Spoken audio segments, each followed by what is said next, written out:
Classmates, it's me again, Glav, back on the channel, and whether you're new or regular viewer, I'm so happy that you're here. In today's video, I'll be doing a bag review. Matagal ko na itong gustong gawin. I'll be sharing with you my work bag. Currently, favorite work bag ko siya because it fits a lot and yung mga need ko sa office, kasya siya. So there, I'll be talking about the Furla Minerva.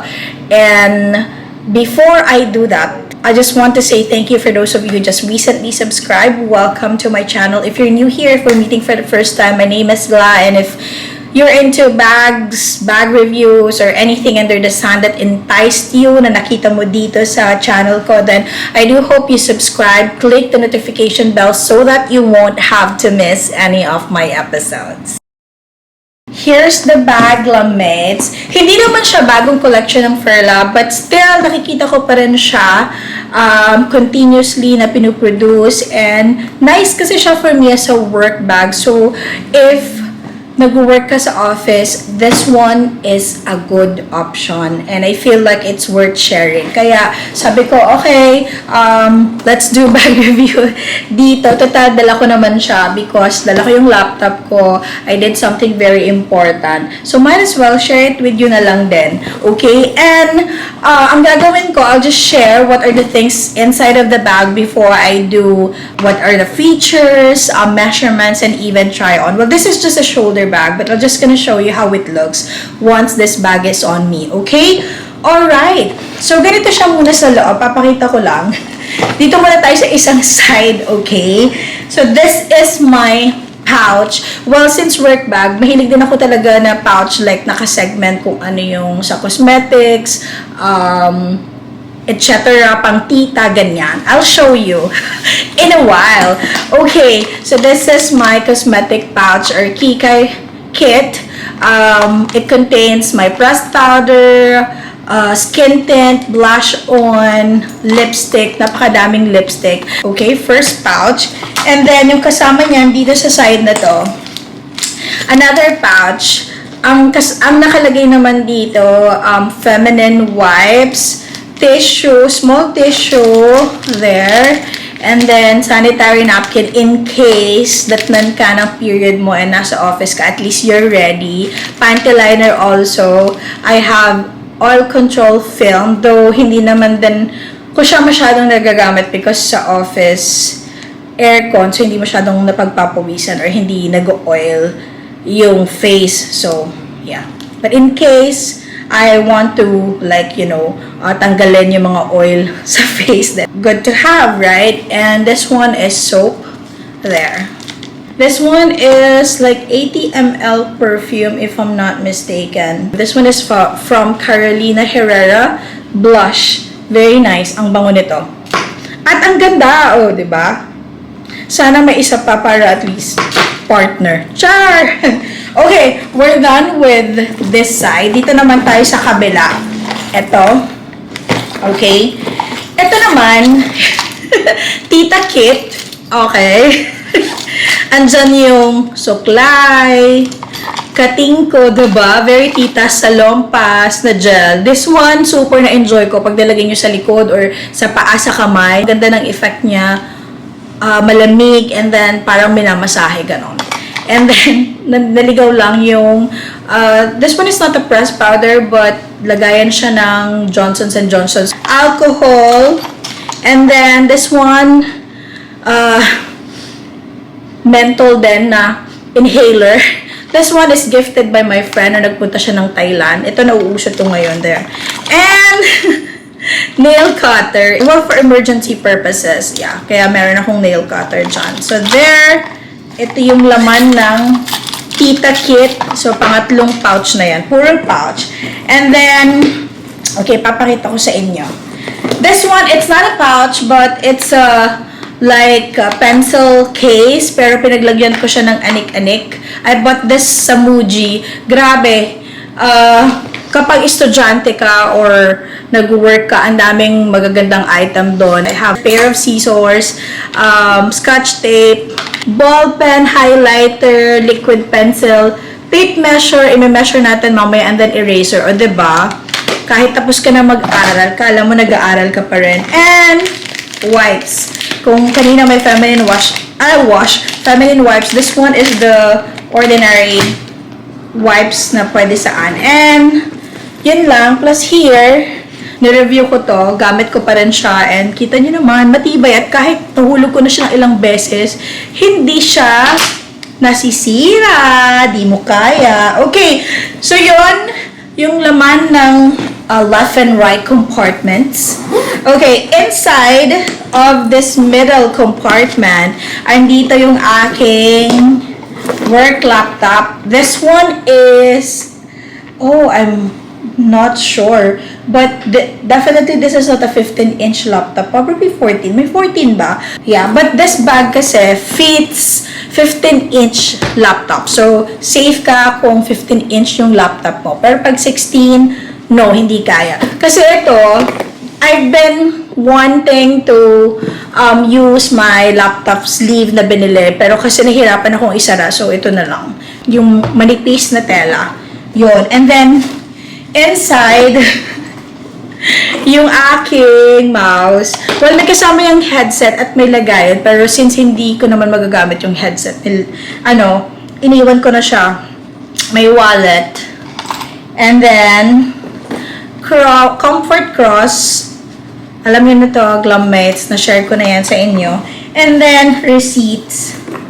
There. And then, may zipper compartment here. So, those are the things na magkakasya inside of the bag. Actually, pati itong pouch na to, pinaglagyan ko ng camera, ginagamit ko siya ngayon. Nandito siya kanina, tinanggal ko lang. So, kasya pa rin.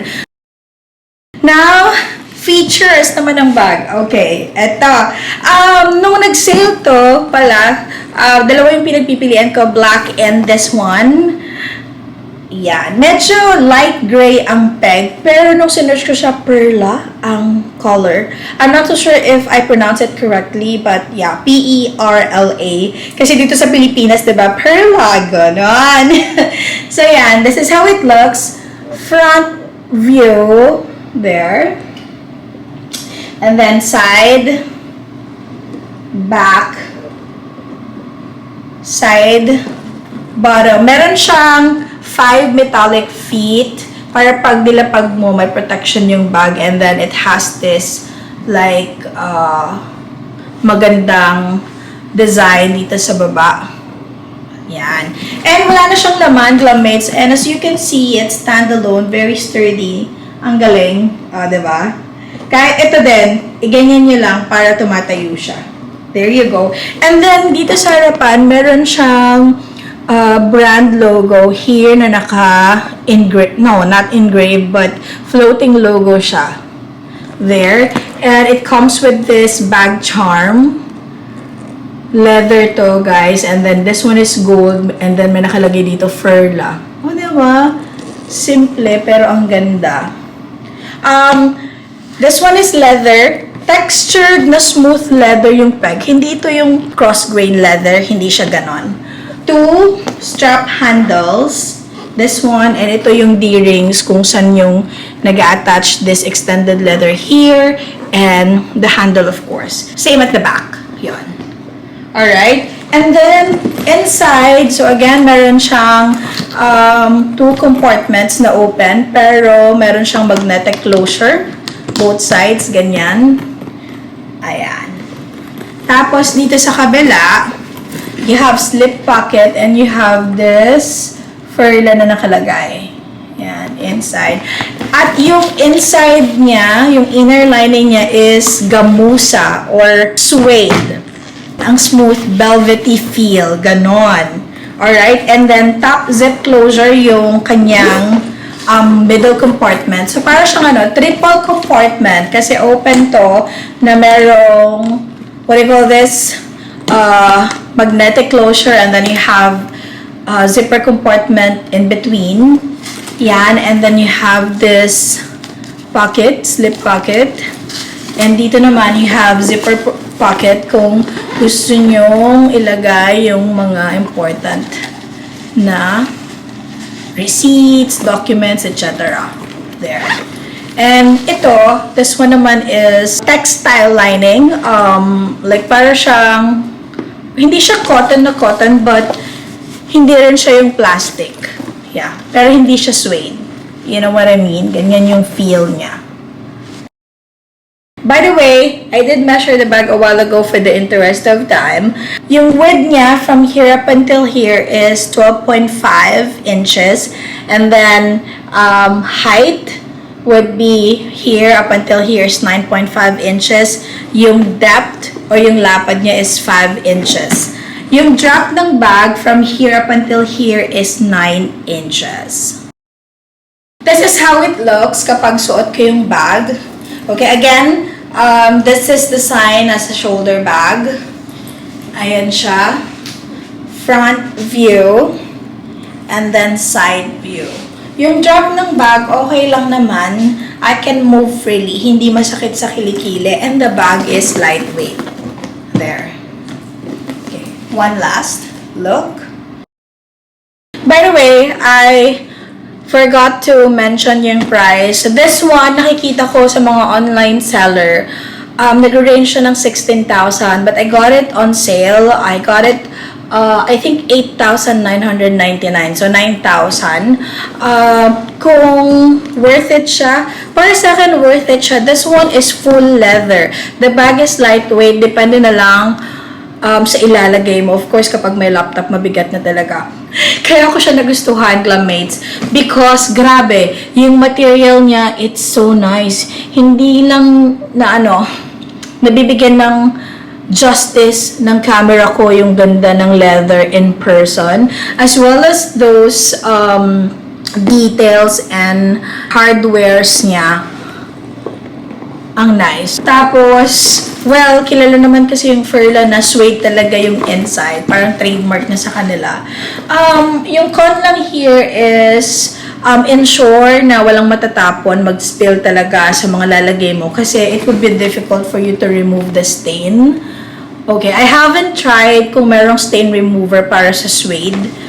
Yun, pero ako, maingat lang din talaga ako dito sa dalawang side kasi nga, para hindi tayo maglinis. Ganon. But here, walang problem. Yeah. Again, yung mga hardware niya, para siyang champagne color. This one I forgot to mention. Itong mga pool niya, champagne color. It's not silver, it's not gold. Ganon. Nasa gitna siya and then may nakalagay na Furla. Ang ganda ng kanilang hardware. Kapag nag-sale to, kunin nyo itong Furla Minerva na large.